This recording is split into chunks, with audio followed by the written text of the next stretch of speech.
Hi everybody, welcome back to another class of Law of Torts. Today in this video we shall learn about defamation. First of all, definition. Defamation simply means causing injury or damage to the reputation of a person by words, signs or visible representations. ഏതെങ്കിലും ഒരു വ്യക്തിയുടെ റെപ്യൂട്ടേഷനെ words കൊണ്ടോ science കൊണ്ടോ അല്ലെങ്കിൽ മറ്റേതെങ്കിലും visible representations കൊണ്ടോ ഒരു injury damage ഉണ്ടാക്കുന്നതിനെയാണ് defamation അല്ലെങ്കിൽ അപകീർത്തിപ്പെടുത്തൽ എന്ന് പറയുന്നത്. Defamation means causing injury or damage to the reputation of a person by words, signs or visible representations. Defamation is both a civil and a criminal wrong. That means defamation is a tort as well as a crime. Section 499 of IPC deals with the definition of defamation, and section 500 of IPC deals with the punishment for defamation. According to section 500 of IPC, defamation is a punishable offense. Punishment for defamation is simple imprisonment for 2 years or fine or both. Under IPC, defamation is a punishable offense and the punishment is what? Simple imprisonment for 2 years or fine or both. Now, Sir Winfield's definition for the tort of defamation. Sir Winfield was a famous English law scholar, and according to Sir Winfield, defamation is the publication of a statement which tends to lower a person in the estimation of right-thinking members of society generally, or which tends to make them shun or avoid that person. ഏതെങ്കിലും ഒരു വ്യക്തിയെക്കുറിച്ച് ശരിയായ രീതിയിൽ ചിന്തിക്കുന്ന ആളുകളുടെ എണ്ണം ഒരു സൊസൈറ്റിയിൽ കുറയത്തക്ക രീതിയിൽ, അല്ലെങ്കിൽ ആളുകൾ ഒരു വ്യക്തിയെ അവോയ്ഡ് ചെയ്യുന്ന രീതിയിൽ അല്ലെങ്കിൽ ഷൻ ചെയ്യുന്ന രീതിയിൽ ഒക്കെ മാറ്റുവാൻ തക്ക വിധം ഏതെങ്കിലും ഒരു സ്റ്റേറ്റ്മെൻറ്റിൻ്റെ പബ്ലിക്കേഷൻ നടന്നാൽ അതിനെയാണ് ഡിഫേമേഷൻ എന്ന് പറയുന്നത്. According to Sir Winfield, publication of a statement which tends to lower a person in the estimation of right-thinking members of society generally, or which tends to make them shun or avoid that person. From the above definition, we are getting 4 essentials. The 4 essentials of the tort of defamation are: publication in some permanent or temporary manner. Publication of a statement in some permanent or temporary manner. The statement must be false. The statement must be defamatory, which means which tends to lower the reputation of a person, and the statement must be made without lawful justification. These are the 4 essentials of the tort of defamation. Publication of a statement in permanent or temporary manner. Whenever the publication of the statement is made in permanent form or in written form, it is known as libel, and whenever the publication of a statement is made in temporary manner, then it is known as slander. Classification of the tort of defamation. The tort of defamation can be classified into 2: libel and slander. Libel is the publication of false defamatory statement in some permanent form. That means in some written form. For example, painting of picture, effigy, caricature, advertisement, taking film, all these comes under libel. Whereas slander is oral defamatory false statement in some temporary manner. Oral defamatory statements or spoken words, gestures, all these are the examples of slander.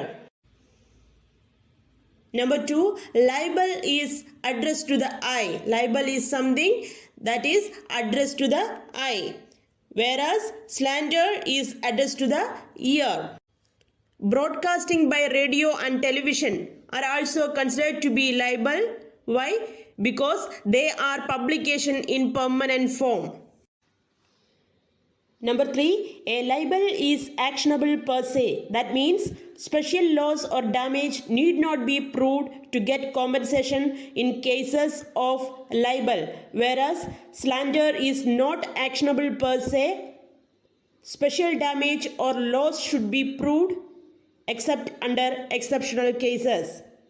Number 4, usually libel is made with definite and deliberate intention.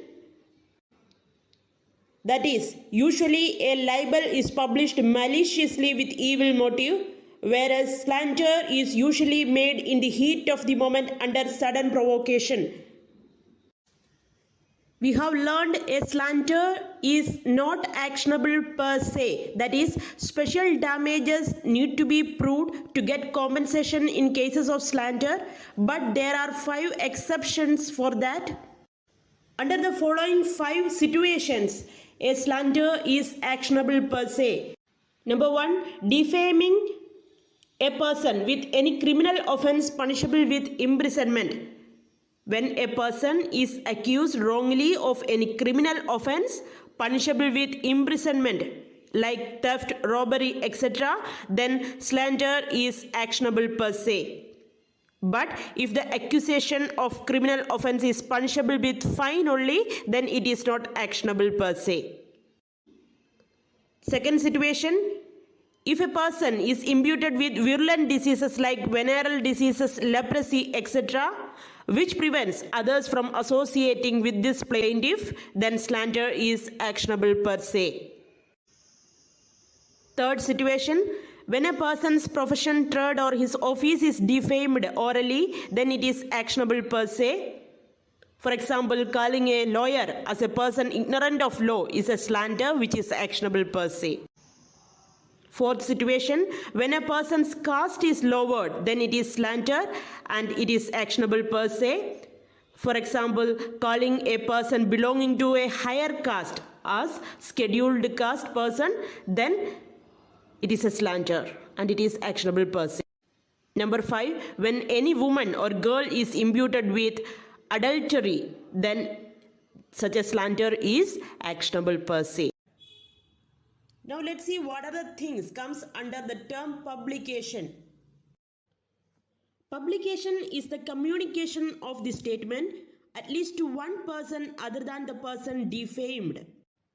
If the defamatory matter is communicated directly to the person concerned, it is not defamation. For example, if the defamatory matter is addressed to the concerned person in closed cover, then it is not defamation. But if the defamatory matter is written on a postcard, then it is punishable. It amounts to defamation. ഈ defame ആക്കപ്പെട്ട person, അതായത് plaintiff അല്ലാതെ മറ്റ് ഏതെങ്കിലും ഒരു വ്യക്തിയോടെങ്കിലും ഈ ഡിഫേമേറ്ററി statement communicate ചെയ്തിട്ടുണ്ടാകണം, എങ്കിൽ മാത്രമേ publication ആവുകയുള്ളൂ. പ്ലെയിൻറ്റിഫിനോട് ഡയറക്റ്റായിട്ടാണ് ആ ഒരു ഡിഫേമേറ്ററി സ്റ്റേറ്റ്മെൻറ്റ് ഈ ഡിഫൻഡൻറ്റ് കമ്മ്യൂണിക്കേറ്റ് ചെയ്തിരിക്കുന്നത് എന്നുണ്ടെങ്കിൽ then it does not amounts to publication. എക്സാമ്പിളായിട്ട് ഒരു ക്ലോസ്ഡ് പോസ്റ്റ് കവറിൽ എഴുതിയിരിക്കുന്ന ഒരു defamatory material, it does not amount to publication. But defamatory statement on a post card, അത് ഈ പ്ലെയിൻറ്റിഫ് മാത്രമല്ല പോസ്റ്റ് ഓഫീസിലെ മറ്റുള്ളവരും വായിക്കാൻ ഇടയാകും എന്നുള്ള കാരണം കൊണ്ട് it amounts to publication.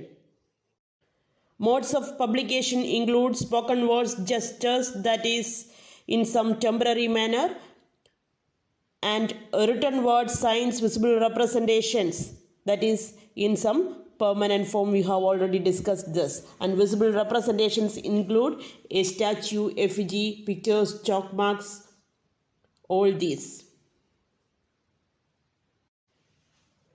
Examples for libel include defamatory letter to a blind person.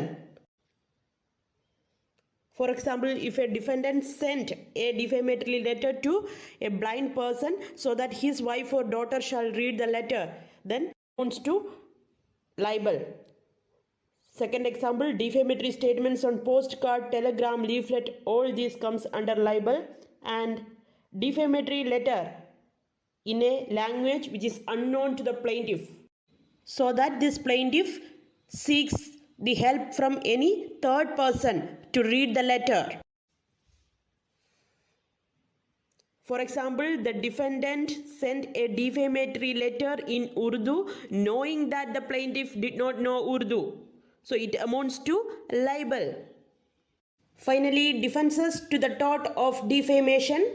There are three main defenses to the tort of defamation: justification by truth, fair and bona fide comment, privilege, that is absolute and qualified privilege.